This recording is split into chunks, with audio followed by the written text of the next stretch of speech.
అందరికీ నమస్కారం అండి. ఇప్పుడు మనం చూస్తున్నాం కదండి, ఇవన్నీ అల్లం కొమ్ముల్లాగా ఉన్నాయి కదా, కానీ అల్లం కొమ్ములు కాదండి, పసుపు కొమ్ములు అన్నమాట.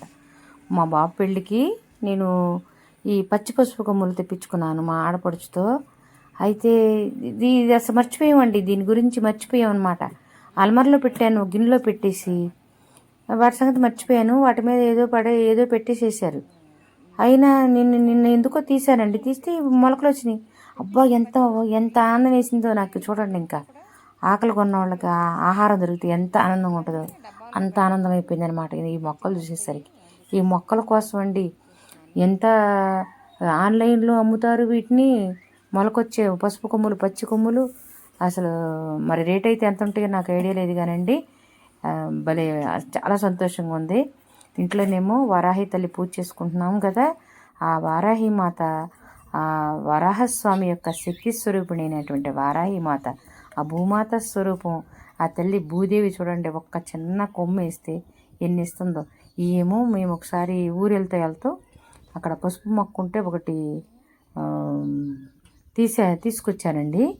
తీసుకొస్తే ఆ తీసుకొచ్చేటప్పుడు కూడా ఆ పసుపు మొక్క అక్కడ కాలగట్టు మీద ఉంది. అది పీకి తీసుకొస్తున్నాను, ముందుకు పడిపోయాను అనమాట. చాలా పెద్ద దెబ్బ తగిలిందండి, ముఖానికి కొట్టుకుందనమాట. అసలు ముఖం అంతా కూడా నల్ల కమిలిపోయింది, చాలా పెద్ద దెబ్బ తగిలింది.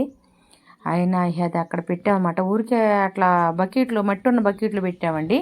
పెడితే చూడండి ఎట్ట వచ్చిందో.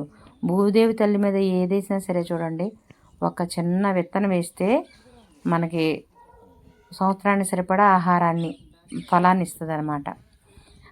ఈ ప్రకృతి మాత, ప్రకృతిని కాపాడితే ఆ తల్లి మన ఎప్పుడూ కాపాడుతుంది. ఇట్లా ఆ భూదేవి తల్లిలో నుంచి ఇది ఈ కొత్త మొక్కలు పెడదామని చెప్పేసి ఇది తీస్తే ఇక్కడ ఉన్నాయన్నమాట. శుక్రవారం రోజున ఇవన్నీ నాకు భలే సంతోషంగా ఉన్నాయండి. ఇంట్లో ఉన్నాయే, మనం పెట్టినయే చూసుకోలేదు. మనం చూసుకోలేదని చెప్పేసి ఆ తల్లి ఏమైనా అన్యాయం చేస్తుంది. ఆ భూదేవి తల్లి చూడండి, ఆ భూదేవి తల్లి మీద వేసింది ఎక్కడికి పోదనమాట. ఇక్కడ కూడా ఊరికే ఆ పసుపు మొక్క అంతకుముందు తెచ్చింది ఉంది కదండి, అది ఊరికే అలా పెట్టాము. దానికి వేళ్ళు ఉన్నట్టున్నాయి, అది పాతుకుపోయి ఇక్కడ మొక్క వచ్చేసేసింది. అది ఎండిపోయిన పసుపు ఆకులు అనమాట అవన్నీ కూడా. ఇప్పుడు ఆ కొత్త మొక్కలు నాటుదామని ఇవన్నీ తీస్తున్నాము. తీస్తుంటే ఇవన్నీ కనిపిస్తున్నాయండి, చాలా సంతోషంగా ఉంది. వచ్చే సంవత్సరానికి ఇట్టాగే కనుక ఎక్కువ చాలా ఉన్నాయి కదండి మొక్కలు, అవన్నీ పెడితే ఎన్ని వస్తాయో చూద్దాము. చూస్తే అసలు పసుపు కూడా కొనుక్కోవక్కర్లేదు. ఈ పసుపు పండిన తర్వాత అండి ఈ ఆకులు ఎండిపోతాయి అన్నమాట, పచ్చగా వచ్చి ఎండిపోతాయి, ఎండిపోతాయి. ఎండిపోయినప్పుడు తీస్తారు రైతులు మామూలుగా చాలల్లో కూడా. అప్పుడు అవన్నీ తీసి ఈ పసుపు కొమ్ములు కూడా, పసుపు పొడి అవ్వాలంటే పసుపు కొమ్ములన్నీ ఉడకపెట్టి ప్రాసెస్ చేస్తారండి. ఉడకపెట్టి ఎండబెడతారనుకుంటా. ఎండబెట్టి అప్పుడు చక్కగా పసుపు పట్టించుకుంటారు. మనకి వంటల్లోకైనా, కారాల్లోకి, చాలా మెడిసినల్ వాల్యూస్ కూడా ఉంటాయి కదండి. అందానికి వాడేటువంటి అన్నిట్లో కూడా పసుపు కంపల్సరీగా, పసుపు లేనిదే అసలు అందం అనేదే ఉండదు. పసుపు ఆ కలరే భగవంతుడు ఇచ్చినటువంటి వరం అన్నమాట. ఆ పసుపు కలరే. పసుపు అంటే ఇష్టం లేని వాళ్ళు, వాడని వాళ్ళు ఎవరు ఉంటారండి? ప్రతి మనిషి ఏదో ఒక రకంగా వాడుకుంటాడు పసుపు.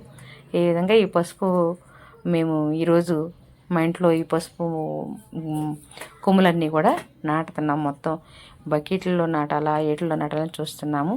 వారాహిదేవి దయ వల్ల మాకు భలే చాలా సంతోషంగా ఉందండి. అందరికీ కూడా వారాహి మాత ఆశీస్సులు అందాలని కోరుకుంటున్నాను.